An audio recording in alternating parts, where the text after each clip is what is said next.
Olá, eu sou Sabrina Campos e este é o Uma Só Voz. Estamos hoje, neste mês de março, mês internacional da mulher, comemorando, portanto, mulheres incríveis, pessoas que são exemplo na nossa sociedade, que são modelo a serem seguidos e são modelo dando testemunho e depoimento para fortalecer meninas, mulheres, senhoras, todas nós, tenho certeza que todos que estiverem assistindo esse vídeo, você que é pai, que é marido, esposo, namorado, amigo, irmão, primo, enfim, todos os homens também terão nessas mulheres lições, aprendizado para levar para a vida e para as suas meninas, suas mulheres e suas senhoras, suas esposas, mães, filhas, enfim, dentro da nossa sociedade, aquela que merece essa homenagem dentro da sua família. Aqui está a nossa convidada e eu gostaria que vocês, por favor, conhecessem também a sua biografia no nosso site. Acesse o portal Uma Só Voz através do www.lutandopelavida.org.br/Uma Só Voz. É sem acento, hein? Acessando o portal direto no nosso site, você confere a biografia da nossa entrevistada, fica conhecendo um pouquinho melhor sobre ela e, claro, você também vai escutar diretamente da nossa entrevistada o seu testemunho e a sua palavra. Então, estamos aqui e eu gostaria já de iniciar com uma pergunta que eu acho super importante fazer. Como foi chegar até o seu hoje? Queria que você contasse um pouquinho sobre a sua trajetória. Olá a todos e todas que acompanham esse belo projeto Esther, liderado por Sabrina. E eu me apresento a vocês. Eu sou Ruth Lifshitz, que é o meu nome profissional. Meu nome todo é Ruth Maria de Mendonça Lifshitz. Eu sou artista visual, de base fotográfica e escritora, professora de inglês, professora de fotografia. Atualmente eu me dedico mais à escrita e aos meus projetos fotográficos, autorais, porque eu estou aposentada, estou afastada da sala de aula, um ambiente que me encantou sempre muito. E eu cheguei, como foi chegar até o meu hoje, como foi minha trajetória, foi muito baseada nas escolhas que eu fiz. E essas escolhas, o que sempre me orientou nas escolhas foram os sentimentos, meus sentimentos, minha intuição. Nada foi muito programado. Eu cresci numa família. Minha mãe viúva com 31 anos, 4 filhos, era uma casa meio triste, enquanto eu era criança, bastante triste. E eu tinha muito tempo sozinha, porque eu não tinha irmã, só irmãos. E naquela época,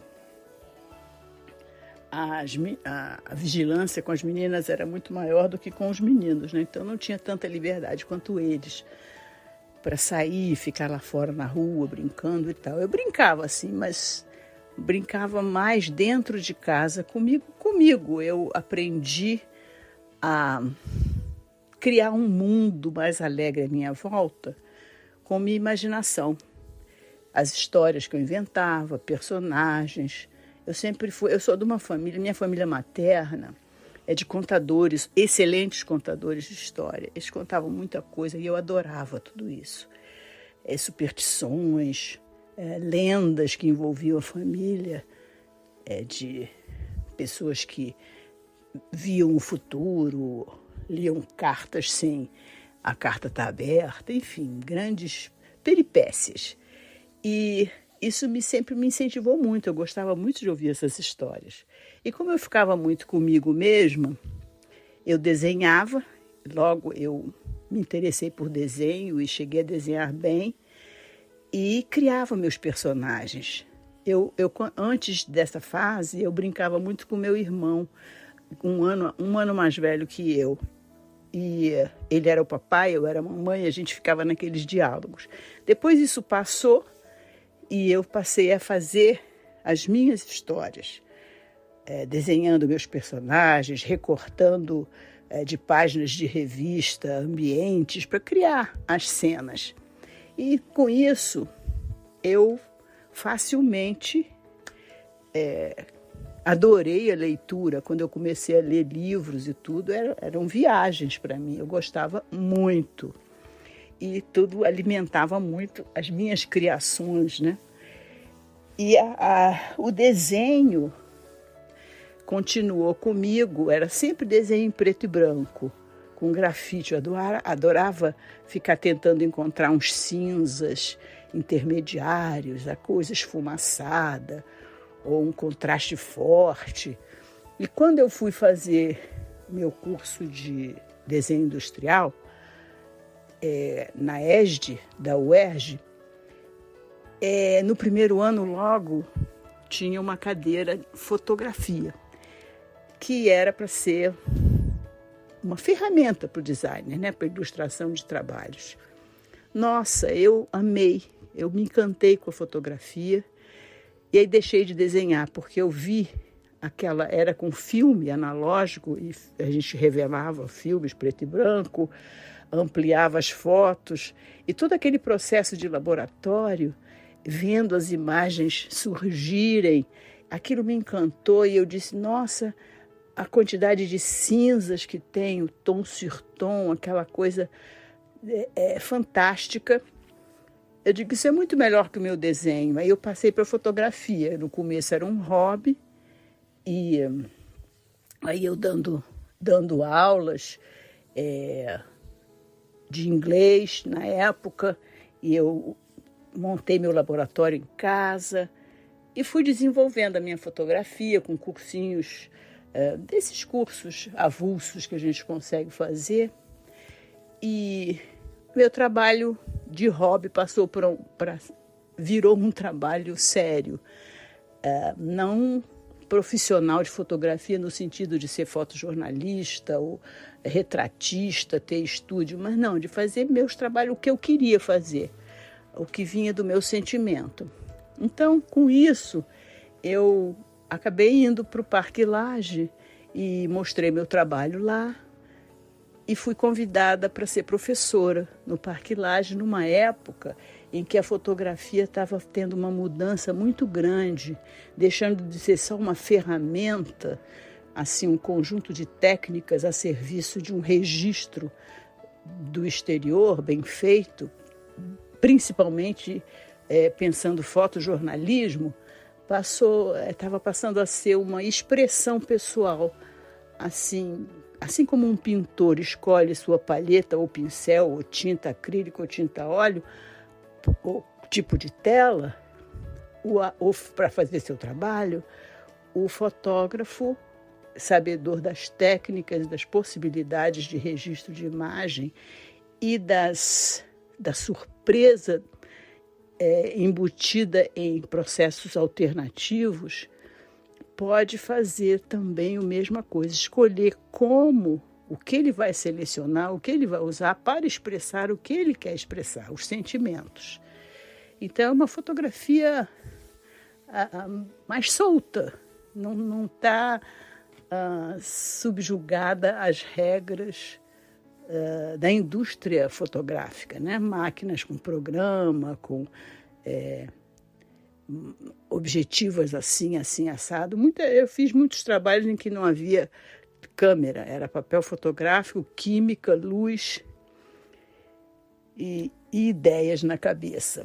E assim eu trabalhei 13 anos no Parque Lage, e depois eu fiz mestrado em fotografia na PUC e no Departamento de Artes e Design, e também lecionei na PUC, na Estácio de Sá, esse tipo de fotografia, linguagem fotográfica que eu chamo. Aí de lá eu parei porque meu marido estava se aposentando e queria minha companhia para viagens e tudo. E professor só podia, só pode viajar quando está todo mundo viajando, nas férias, né? E ele queria viajar, passear, usufruir da vida na minha companhia. Aí eu parei em 2006, eu parei de dar aulas.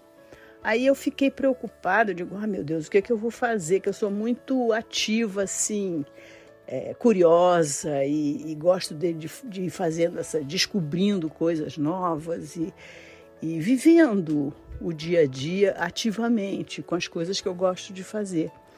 Aí eu comecei a escrever, eu digo, eu vou escrever, que eu sempre li muito e eu desenvolvi esses dois campos, né, o da imagem e o da linguagem, meio que paralelamente. Eu lia muito, eu era rato de biblioteca na época que eu estudava. E aí eu comecei a escrever e me identifiquei com os contos, porque o conto, para mim, ele tem muita semelhança com a fotografia que eu faço, porque eu escolho o recorte e coloco dentro, como se fosse o quadro fotográfico escolhido, o recorte, você coloca o que é possível colocar, os elementos que vão atuar em conjunto e criar uma imagem, no caso da fotografia. E essa imagem vai ter uma leitura por parte do espectador, ele vai dar é como se ele estivesse criando a história, a narrativa relativa àquela imagem, aquele sentimento que foi provocado nele. E no conto também, o conto é um recorte pequeno, alguns personagens, um conflito, um desenvolvimento, características e tal, até ter o final. Então, eu vejo que eu cheguei a um ponto em que eu sou como se fosse uma moeda de duas caras, né? Uma, a das imagens que eu crio, a outra das narrativas que eu crio. Então, eu me identifiquei muito com o conto, fiz cursos na Estação das Letras e com escritores, publiquei 2 livros de contos, um se chama A Dança das Letras, Memórias e Histórias, e o outro se chama Vermelho. E e assim eu cheguei a esse ponto na minha vida. Eu tenho 77 anos, tenho netos, filhos, marido, amigos, gosto de cozinhar, mas de tudo isso é o meu caldeirão que provoca os sentimentos, as emoções que vão desembocar nos meus trabalhos criativos. Quem é a mulher que você entende ser, como profissional que se tornou? Sobre a questão de quem é a mulher que você entende ser como profissional, como a profissional que eu me tornei, eu diria que para mim, a chave de tudo é compreensão, sensibilidade, cuidado, observação, para que o professor tem que tomar muito cuidado com os sentimentos dos alunos. E eu sempre fui muito atenta a isso, porque o meu trabalho como professora envolvia muito questões pessoais, porque era um trabalho autoral de cada aluno, uma expressão dele, que veio do seu âmago, da sua sensibilidade. Então, você tem que ter cuidado, muito cuidado para não atropelar esse processo. Muitas vezes uma boca se cala por causa do que ouve e como ouviu, né? Então, um cuidado muito grande, porque eles precisavam se sentir forte, uma autoestima elevada, para se exporem e para continuarem em busca dos seus sonhos. E eu troquei sala de aula para mim, contato com os jovens, era muito estimulante para mim também, para o meu trabalho, para as minhas ideias. Era uma troca constante, era vida acontecendo. E isso é muito rico, são processos riquíssimos. Eu procurava não ter garantias, mas achar que eu estivesse proporcionando a eles a mesma experiência rica que eu estava tendo ao ter contato com eles. Isso que eu acho que foi muito importante como profissional. Uma pessoa sensível, cuidadosa, respeitando muito o sentimento de todos. Eu carrego isso comigo até hoje. Como você se percebe enquanto mulher nas suas relações pessoais, familiares, sociais, entre amigos? Em relação às relações pessoais, familiares, sociais e entre amigos, eu sou uma mulher atenta, cuidadosa, assim como professora, como fui. Eu procuro passar uma confiança, uma atenção em relação às pessoas, mostrar que eu quero bem. Eu sou alegre, sou divertida, chego a ser até engraçada em certas horas. Com meus netos pequenos, agora eu tenho netos de 19, 18, de 11, 5 e 4 anos. Principalmente com esses agora de 5 e 4 anos, eu viro criança com eles. Eu gosto demais de brincar com criança. Isso é uma coisa que eu tenho muito forte em mim. É a coisa de ir lá atrás, fazer uma brincadeira, inventar. E a minha imaginação eu deixo fluir. E eles adoram, me dão muito carinho, me afagam.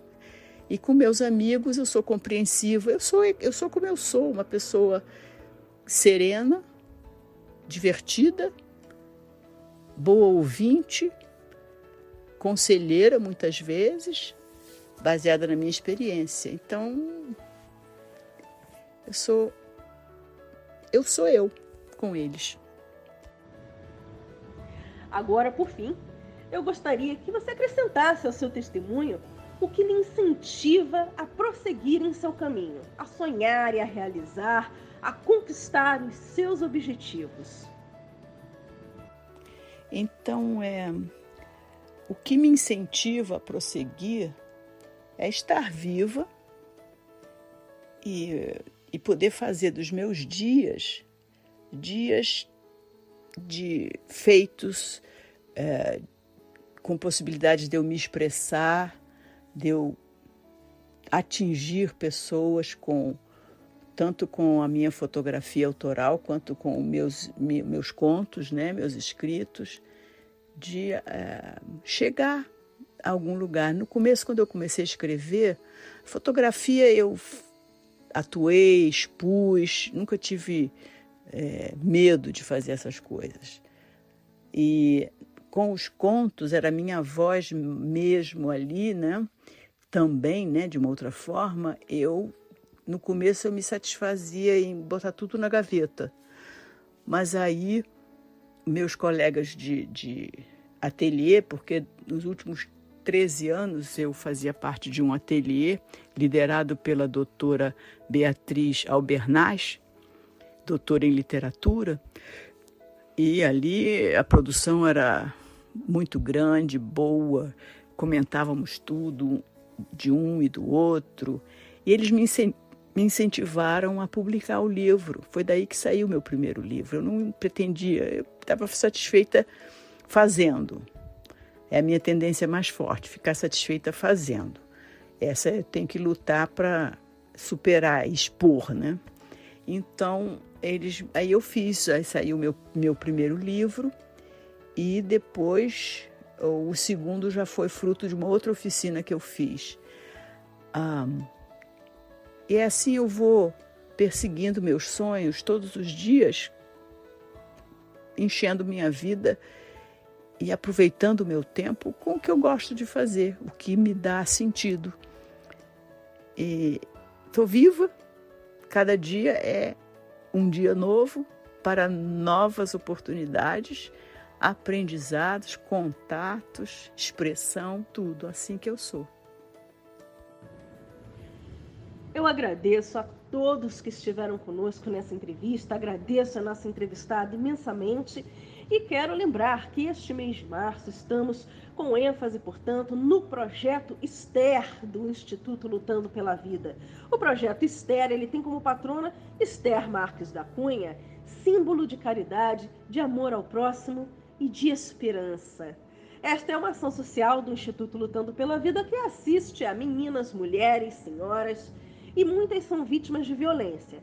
Portanto, a gente trabalha a reconstrução da autoestima, do amor próprio, além da autoconfiança e, claro, a capacitação.